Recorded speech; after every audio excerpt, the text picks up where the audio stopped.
Hey Colin, would you mind passing me a beer? What? Like I'm your beer bitch or something? Why don't you just get it yourself? But I am thirsty and really require a cold beverage. Well, I guess if you insist upon this, I will grab you a beer. Oh no, the beer is gone! I heard a noise a second ago, and I believe that that person has been the person who has stolen the beer. But there was no one to buy, steal beer. This movie fucking sucked. This is the worst movie I've ever seen in my fucking life. Well, hello, and we're sorry you mistakenly stumbled upon our channel. But today we watched the worst movie I've ever seen in my life, Psychocop. Nate? You never seen Jack and Jill. Fair point. No, yeah, it was not very good. I saw a lot of chitter chatter about this in horror movie forums, and I was like, we gotta give this fucker a shot. But I do not know what people see in this movie at all, except for maybe bitch. No, there's some good one-liners that almost make the movie kind of worth watching, but not enough to like. So obviously this guy is ripping off like Halloween and Friday the 13th and like all the 80s popular slashers of the time. He tries to throw in some like POV kills, and he tries to throw in like, you know, the teenage protagonists, which if they were supposed to be teenagers, God, they're way too old for that. But they make it seem like they're in college from when they're talking in the car at the beginning. But like, no, you know, even in like the worst 80s slashers, you've got some likable characters. Then these characters are all so throwaway. They all fucking suck.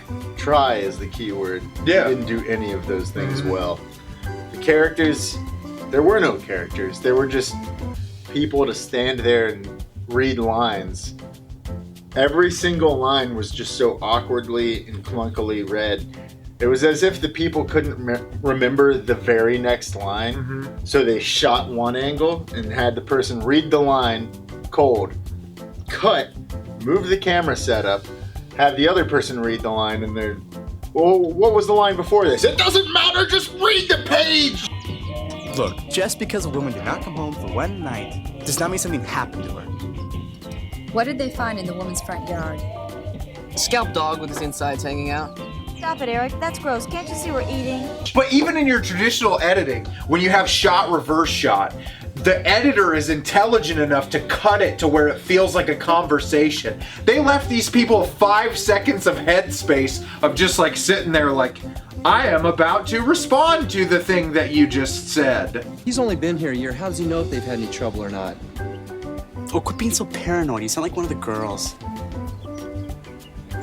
Last one in the pool or what? It was just fucking terrible. And that was actually entertaining for The beginning of it, because you're wondering what you're getting into. And then like the cop has some like really, you know, goofy one-liners at the beginning, but then towards the end it's just like, oh my god, they're trying so fucking hard and none of these are landing. Yeah, the awfulness of it was entertaining for the first 20 minutes. What was the name of this fucking director? Potts. Yeah, Warren?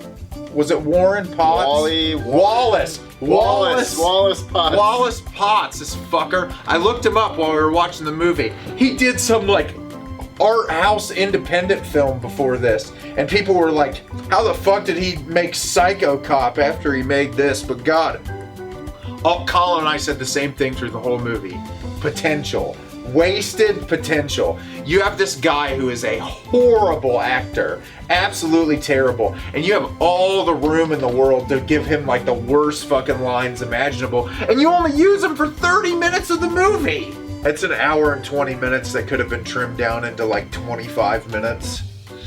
It's all build up and no payoff. Oh, but it starts off super promising. You've got a creepy little, there's a couple driving around awkwardly talking about how it was their wedding night and they're lost.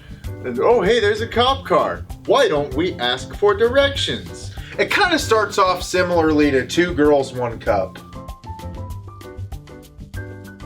So you got this married couple who are driving off, and they're like, it was our wedding day. Now we are lost. Can't be lost. The interstate must be around here somewhere. Look, I realize it's our wedding night, and I hate to say this, but no. We must have passed the interstate a long time ago. Where are we supposed to go? Oh, we can figure it out. There's a police motorbike. And they pull off in the middle of nowhere, and this police motorcycle's on the side of the road.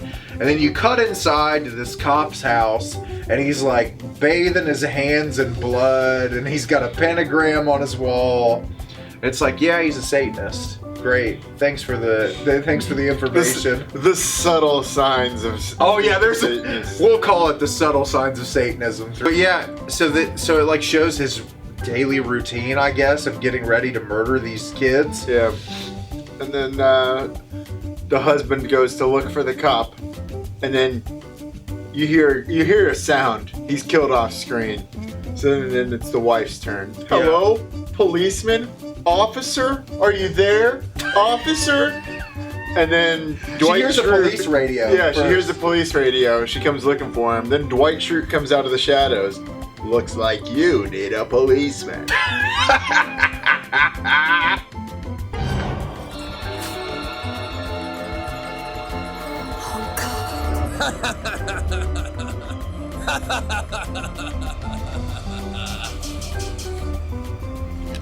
Looks like you need a policeman. Runs from him. Yeah. He's got Michael Myers powers. Yeah, the Michael Myers powers. He just magically appears in her path. I think he trips her, and he says, like, yeah, she's backing away. Dude, it's the worst He thing. sticks his foot out. He sticks his foot out and trips her, and he's like, boing, and she falls down. He's like, whoops. Then I think he picks her up by the throat, and he's like, shouldn't run from the police. Shouldn't run from the police. And then breaks her neck with one hand. And that's your intro, and then you get the Psychocop, and then for some reason it's like 3 claw marks across the screen. Yeah, after that intro, I was all in. Oh, see, me too. It's like the best bad 80s movies. These people can't act. It's actually shot okay. It was charming. Yeah, it was. But and the whole movie is shot relatively competently. There's no like errors in the cinematography, but the editor's just a fucking moron because the people don't talk like that. There's not that much of a gap in conversation. Even the husband and wife at the beginning, he delivers his lines, she delivers her lines, but there's so much of a fucking gap in between. Yeah, but you can't put it all on the editor. The writing was just goddamn awful. Yeah, but the thing is, like if you're a fan of the It's Too Much Media channel, let's talk about Friday the 13th Part 5, A New Beginning for a moment. The dialogue in that movie is not great, but it's entertaining enough to keep you engaged. Well, and you have some characters delivering some shit dialogue, but they're giving it their all. And each character has a personality. In this movie, you got girl who brushes her hair. Yeah, that's her whole personality. They're riding in a convertible, and she's just brushing the tip of one side of her hair. All the fucking guys are like interchangeable. Who even remember? The one guy wears a headphones and listens to a Walkman. But that's Alex, Dougie, you fucker. You remembered all of them. Guy. Yeah. I don't remember the third guy's name. Dark hair, blonde hair, other blonde hair, and caretaker, Mr. Caretaker. Yeah. Guy kind of looked like Hugh Jackman. Oh Jesus fuck, like Fabio or some shit. Yeah, so then it cuts immediately away from that to our 6 teenage, early college kids driving in their red convertible. And they're driving and they're drinking beers in the back of the car. And they're like, oh my God, yeah, we're on vacation. How do we even afford this vacation? Yeah, who's paying for this trip? It's like, you don't think they would have had that discussion before they all piled their shit in a car? But at the end of the day, who cares? Who cares why they're on vacation? It doesn't matter. No, you have to get this long piece of exposition of, we used our money for our tuition and put it in a stock fund and got double the amount of money back. Ha ha ha ha ha. Kids don't talk like that. Yeah. You see, it's like this. Zach got a tip on a hot investment opportunity. So Eric and I took money out of next semester's tuition, invested in these stocks, and the next thing you know, we doubled our money. So I guess you can say nobody's paying for this little trip. So yeah, so they're pounding back beers, and then everyone in this movie has an incredible sense of foresight as to what's going on, and they're like, I think we're being followed. After us, I just the know first it. thing that happens is No, he's not. while He's they're just driving sitting- down the road, somebody spots the police car off in the distance.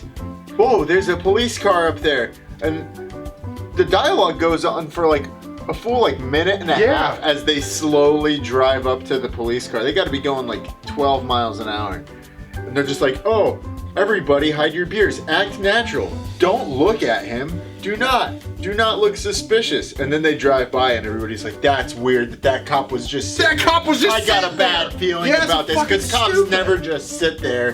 There's a cop up ahead. Just what we need. All right, time to look sweet and innocent, guys. And hide the beer. Eric, you're driving too fast. No, I'm not. I'm going under the speed limit. It doesn't matter. I still say you're driving too fast. Would you two calm down and try to act normal? Oh, great. We're all staring at the cop. Yeah, don't stare at him. We'll look suspicious.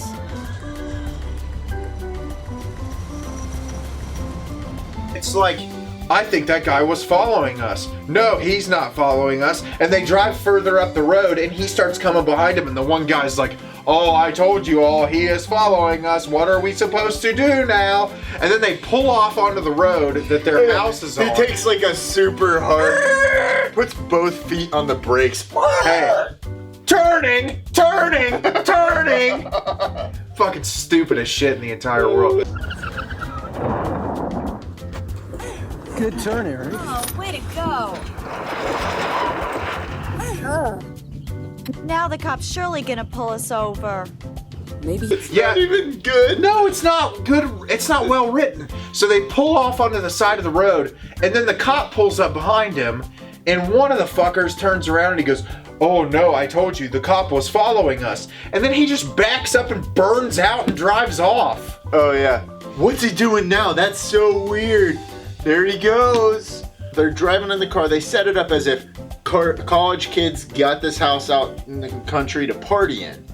And they're all chugging beers on the way there. But nobody acts like they're partying. Yeah, once they get there, they'll like have a couple beers, and then everybody's like, wait a second, shut off the radio. I heard a noise. There's no fucking, there's no weed smoking, there's no breasticles, there's no testicles, there's nothing in this fucking movie. Guess we can talk about what leads up to it. It's not really important. They go to the pool, and they're all sitting outside of the pool, and they're all like super suspicious of everything going on. So they start hearing the sound of wood being chopped, and they all stop everything. They stop the radio. Turn the radio off. What the fuck is going on? What's going on? I guess we didn't introduce the caretaker. Do you want to do that? Oh, Fuck it, no. The caretaker Fabio, doesn't matter. Some douchebag is watching the place. He sneaks up behind him with an axe, and you think it's gonna be the next kill, but they don't give you the next kill till like 25 minutes of screen time later. Hey, these fuckers are at the pool, and then that girl is always combing her fucking hair. I know. It made me. As soon as I saw after the car that she was still brushing her hair, I was like, all right, this is her entire character is based on this fucking hairbrush. And she did it the whole time.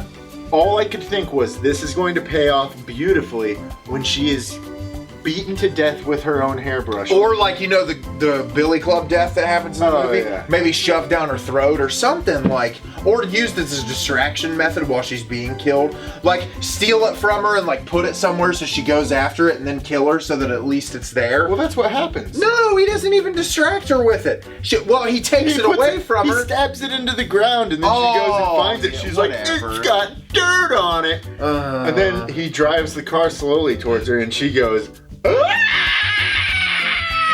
and then falls down, and then she's dead.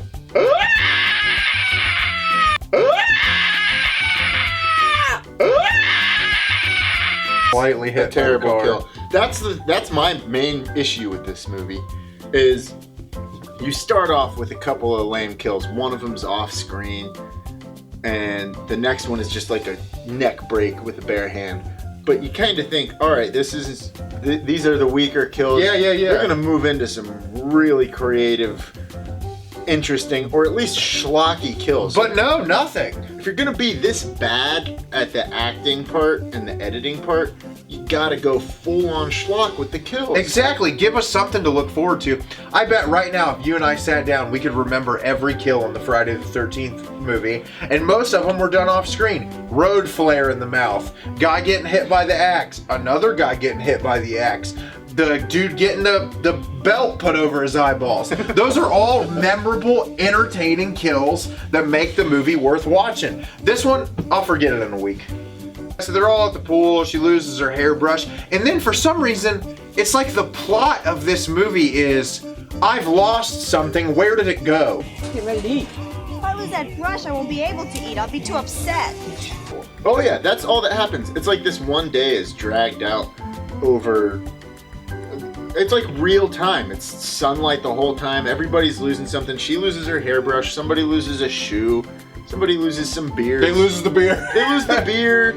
Not that, you know, they're losing college something. kids and they're drinking the beer. No, they lost it. And then you have stupid stuff where it's like everyone is so goddamn paranoid about everything, which is, it's fine. In a horror movie, if you're going to introduce conflict, it's fine to be paranoid, but give them something to be paranoid about. They start off being paranoid because they hear the wood chopping in the woods. And the guy does get killed. But no one would immediately go to, this is fucking out of control, what's going on? I think even before any of that happens, before the wood chopping or anything, when they first get there, one of the girl, the final I think girl, we're being watched. She looks around, like you see the guy watching from the woods, and it's like that ominous Michael Myers style shot over the shoulder where you're like, oh, we know that they're being watched, but they're not going to know for a while. Mm-hmm. But then immediately she's like, I feel like someone's watching us from the woods. And then the douchebag boyfriend's like, nobody's watching us. I don't see nobody. Let's go. I don't know about you, Sam, but I can't wait to get out of this. What's wrong? I felt like somebody was watching us. You're imagining things. I don't see it.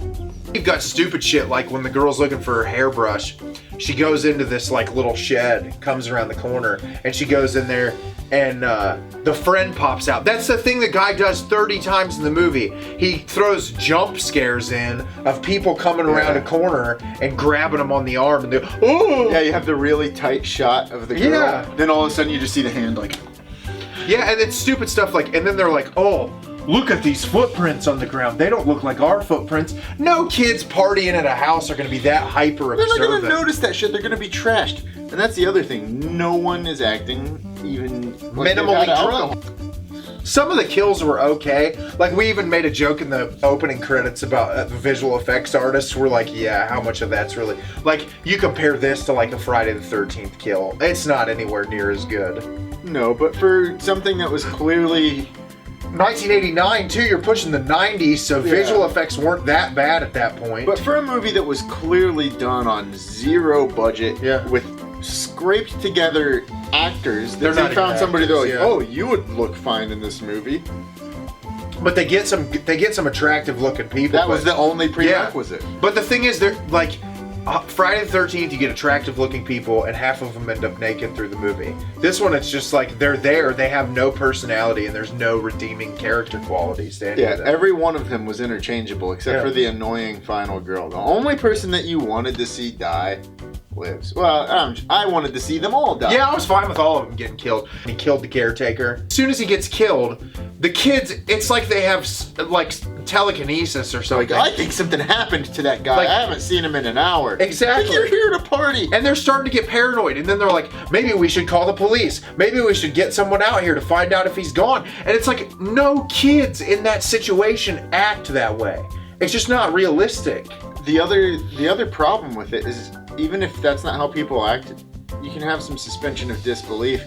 But when you have a horror movie where there's a killer going around and doing sneaky kills, killing at people one by one and not leaving a body behind to be found, the tension all comes from these people not suspecting anything, and every one of them suspects something around every And the corner, other so thing, there's zero tension. And the other thing too is like, you know, in the Friday the 13th movie, obviously we know it's Jason when he's coming after the people, but you don't really see him until the third act. or halfway through the movie. You're introduced to this cop immediately, so there's no suspicion of who it is. And then the whole time it's like these kids are so antsy about it. There's no reveal, there's no excitement behind it. It's like, we know this cop's gonna kill the kids. It's just a matter of when in the movie when he starts killing the kids. And then they make us wait through these horrible actors. I lost my toothbrush. Yeah, my toothbrush. And I lost my shoes. Where's my purse? Did somebody steal all the beer? Where's my soup? Where's my soup? I had another box of soup. And then the dark-haired guy comes in and he just had it down the front of his pants. Like, what the fuck was that? Zach, have you seen my sneakers? I can't find them. Have you seen my purse? I can't seem to find it anywhere. Sworn I brought 6 boxes of soup. Maybe you left them in the car. Or beer. It's the worst goddamn movie I've ever... I think we need to talk anymore about what happens until the next kill. A lot of your time is wasted watching the movie. Yeah, there's like all the stuff that happens is just person loses something, other person loses something.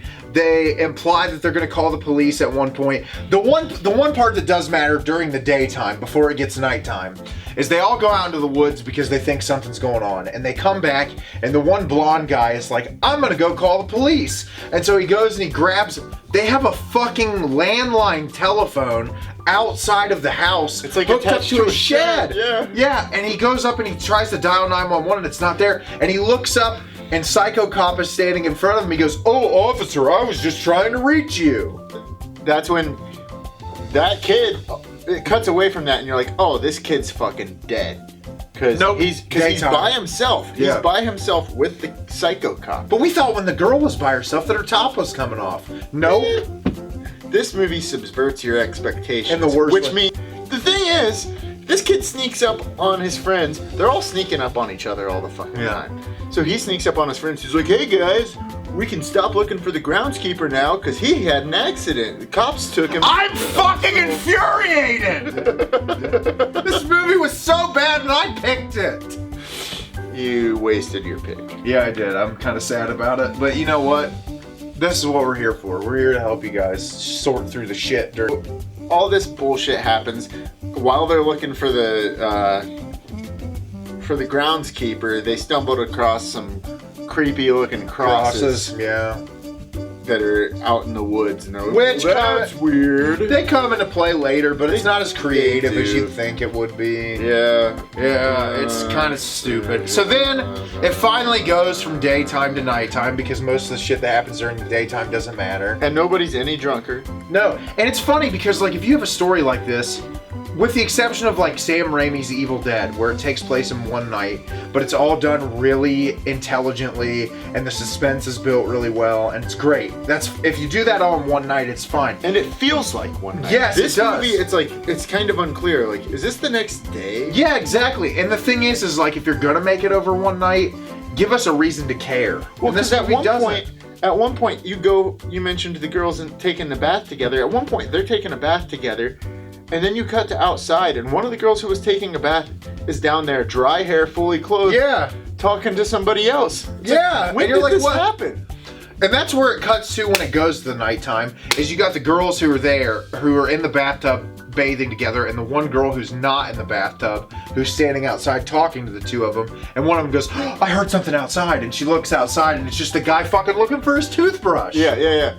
It's like, he's looking around all frantically, and I was thinking, because they can't hear anything that's going on out there. They just see him looking around all frantically. And I was thinking, oh, how cool would it be if the second they look away from him, it turns out he's not looking around frantically. He's trying to run away for his life. And then you see the cop chase him off into the distance. But that would happen in a clever movie. In a movie with someone who's like written a horror movie. Like this movie was a guy who was an independent film who's like, oh, Friday the 13th, Nightmare on Elm Street, Halloween, those are huge right now. I can make a big fucking buck if I do something off that. I'm Wally Potts. I can do whatever I want. Well, and the funny part about it too is like you think about a movie about a killer cop. That's like a really intelligent thing where you could make it terrifying because a Satan-worshipping cop. I mean, come on. That's what lives in our society now, so it's cool. Satan-worshipping cops. No, you could really make it like really intelligent and funny and like really well done, but even if it was done by an incompetent director, like this guy just like made a boring piece of shit. Loses her purse, they say, oh, brown purse, oh, where's the brown purse at? And they're all out of beer. They think somebody stole the beer. Thanks, Zach, for drinking all the beer. But then they say, fuck it. You go get beer. You said if we ran out of beer, you'd go get some. So dark-haired guy gets in the car while they cook their soup. Yeah. Because college kids want to eat soup on their boxes vacation. of soup. I had more boxes of soup than this. He's driving fairly fast. I think he's talking to himself like, oh, this is stupid. I gotta go get beer. He sees a police car down in the... Then he crashes into a tree branch. Yeah, that's in the middle of the road. Then he's like, oh, son. He's like, this is stupid. Just wait for the dust to settle. Wait for, this is dumb. Wait for the dust to settle, man. Talk to myself. Which no one does that. Yeah. Then he finds a beer under the seat, and he's like, kind of warm. Thank God I got a beer. It's warm. Shit. Starts drinking it. And then he sees the cop car in his rearview mirror, like 100 yards off in the distance. But then... It's right next to him. It pans back, and it's like 3 feet behind him. Yeah, it's just like the real police. They just show up right behind you. And he goes, Officer, no, there's no problem here. And he's like... He ends up looking in his car, and he hears something. After he spends so much time just screaming into the void of the night about how you're probably wondering why I'm stopped in the middle of the road. Officer, I'm sure you're wondering why I'm blocking the road.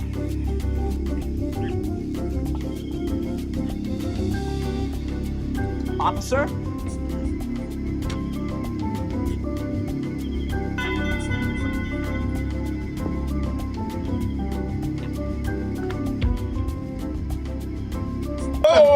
Well, and every time they go into the cop car, there's like a thing over the radio like, crazy cop murdering people, Satanism. Yeah. And it's like, okay, you're trying to subtly imply what's going on here, but it doesn't work. But the best thing that happens when he looks in that cop car is he looks and he sees like handcuffs and a gun on the seat, and he's like, everything but a billy club. Wink. Oh my... God, Colin, we forgot something. We were talking about the girls in the bathtub. We forgot the greatest scene in the entire movie with the girls in the bathtub.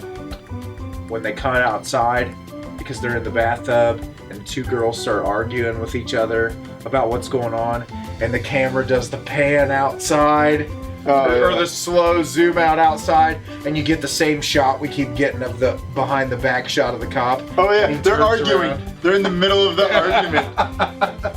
And he's what are they even arguing about? No, the one girl is super paranoid that something's going on, and the other girl puts her robe on after getting out of the tub, and she goes, "You're fucking being so paranoid. Why are you being upset? We're on vacation. Why?" They're putting things into your mind, and she goes, "I think something's really going on here. We need to figure it out." Probably just one of the guys. Yeah, I guess you're right.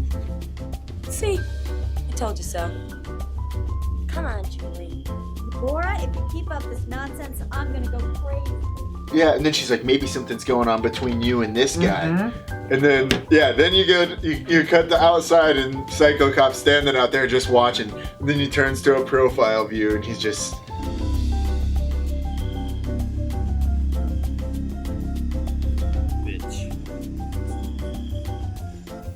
Bitch. It's of all the scenes in the movie, see, the thing is like, that's like Freddy Krueger logic right there. You start getting ridiculous, and we're like, at that point, I think your faith was ignited a little bit more. It was. Movie, just at like that point, I actually stopped and applauded. Yes, we both did. I was crying. I got excited. I was like, this movie's about to ramp it up and to awesomeness. And then we go over to the guy who finds the cop car behind him. Yeah. And I'm like, yes, here we go. Everything but the Billy Club. And it's all downhill from here, buddy. It's killing the entire movie, more than likely. So yeah, so they start, he goes down there, and the Psychocop's going after him, and there's a little bit of a scuffle. He pushes him down a couple times. That's the thing, like, he runs away in multiple directions, and each time, effortlessly, he just stands out in front of him. And he gives the same stupid fucking smiley face expression the whole movie. And then I think he pops out in front of him and says, "Shouldn't drink and drive. Oh, Jesus. It's against the law." Yeah. And then stabs his With the billy club down. You have the right to remain silent.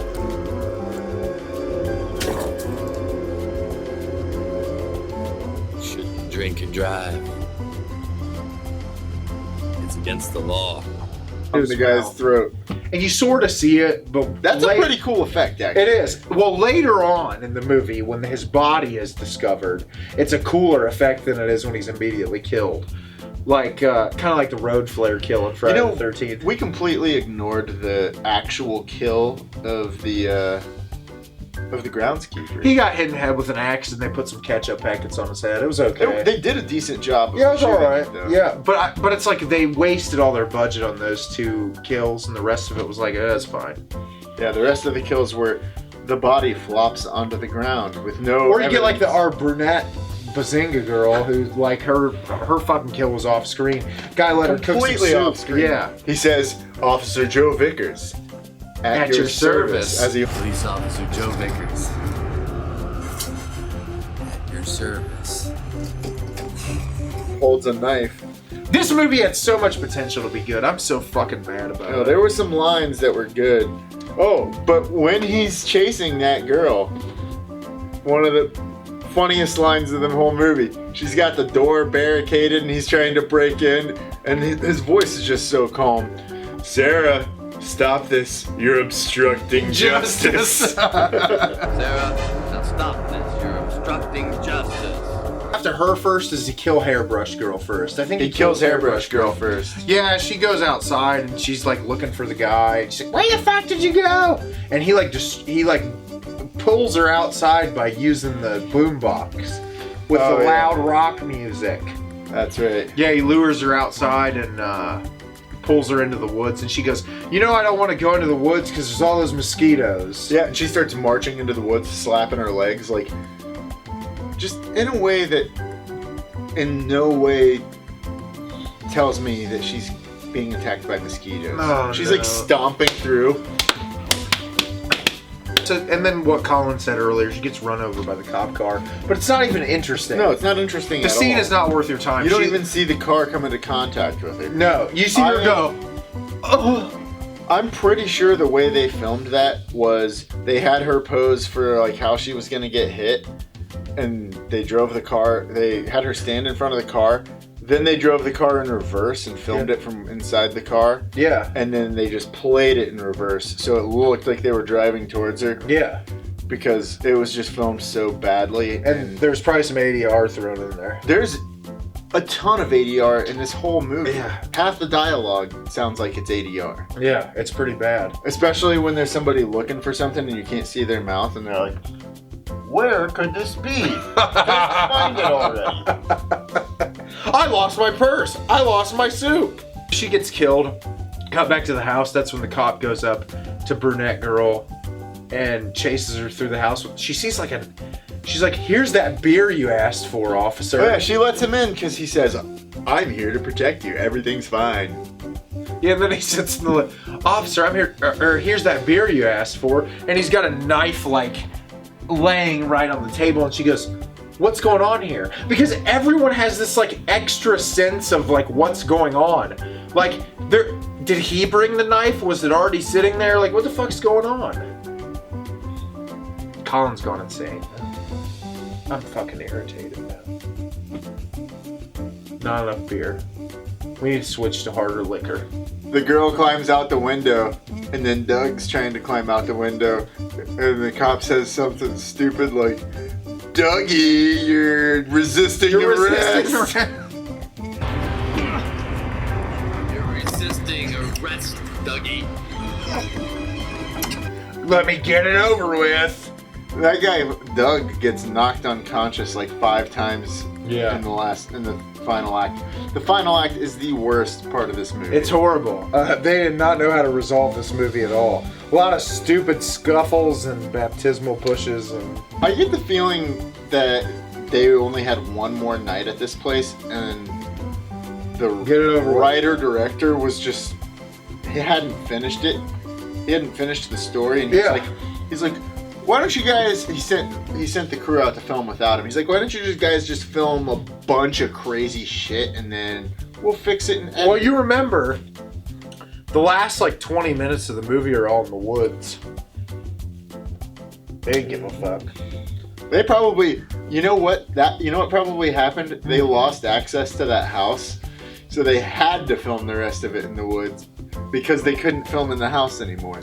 So yes, our final girl and the guy get out of the house and are running from Psychocop, and I don't think, did he have any more good one-liners, or are they all pretty bad? He had no more good one-liners. Yeah, all the ones, it was such like a bad attempt at like trying so hard to give us some good one-liners, and they were so bad. I just wish, honestly, they would have tried a little harder. Yeah. Because if they were a little worse, like, it just doesn't cross that barrier into so bad it's good. Going to the woods, he chases them in there, and there's like, oh, we forgot, it doesn't even really fucking matter, but we'll tell you. Real cops show up after they get into a scuffle with him for a while. Is this before or after they discover all their friends' dead bodies on those crosses in the woods? That's first, yeah. They find all the people's dead bodies in the woods, hanging on the crosses. I think that's first. Yeah. Yeah, and then they come back and two cops stop them, and this one cop dumps all this expositional dialogue about how this guy used to work for the police force, but that wasn't his real name. His real name was Gary Crowley. They say, oh, he went crazy. He was abused when he was a child. When he was a kid, he thought God was always on his side, but then once he got kicked out on the streets, he thought God abandoned him, so he turned to Satan. And then he got a pen 666 tattoo on his hand. Oh, that's the best part, when they talk about they hear on the radio about how some house near them had some kind of Satanist activity, and they're like, yeah, the sign of the devil was there. 666. It's the 666. And they're like, really? 666 is the sign of the devil? Then they show the cop watching from a distance, and they zoom in on his hand. And Yeah, you know, the number 666. That's the devil sign?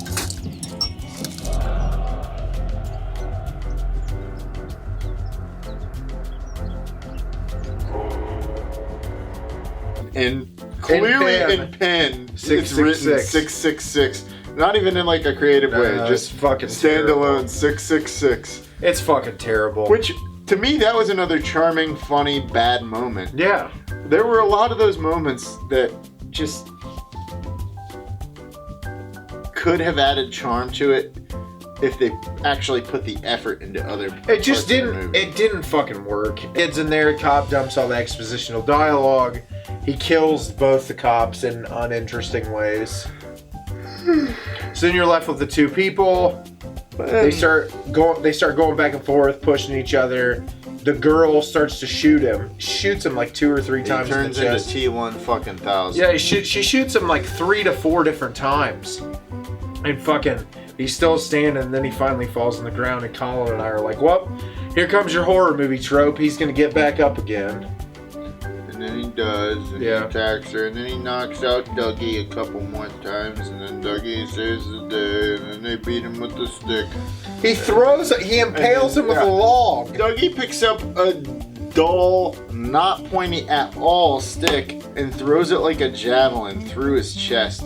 Just like he's made of paper or something, just stabs it all the way through him.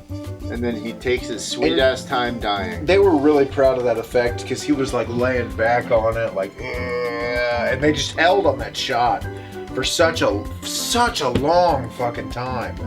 And to something, he wakes back up. They cut to something, and then they cut back to him like opening his eyes, like, oh, there's gonna be a sequel, which apparently there was. I hope the sequel was better than this one. Maniac Cop 2. Well, I'll never find out because I'm not going to watch that horrendous piece of shit. Vinegar Syndrome released it, which is a very popular horror company. But I don't think I'd ever watch it because this movie was so fucking bad. It was even hard to talk about. I don't ever want to hear about it again. Psychocop. Damn you for bringing this movie into my life. Fuck Psychocop. Watch all the other movies we talked about instead. They're better. I mean, if you really want to punish yourself, watch Psychocop. I mean, if you don't have anything better to do, I guess, there's like 10 minutes worth of redeemable quality in this movie. Watch a supercut on YouTube. People make that shit all the time. It is definitely not worth it. But thanks for watching us talk about it anyway. Yeah. That's what we're here for. That is what we're here for. We suffer. Yeah, so you don't have to. Yeah, we watch the shit, so you don't have to watch the fucking shit. So Collin, what do you want to do now? I want to drink so much that I forget this goddamn movie. Yep, I'm gonna pass out drunk. Maybe soon, hopefully. Goodbye, everyone. Psychocop! Why did you do this to us? Officer Joe Vickers in hot pursuit. Hello, and welcome to my version of the law. License, registration, and your soul. Oh, I can't find my purse! My purse! Help! Help! Is there a problem? I need to find my purse. Maybe you should file a missing persons report. Officer Joe Vickers, reporting for duty. I would just like a taste of your soul.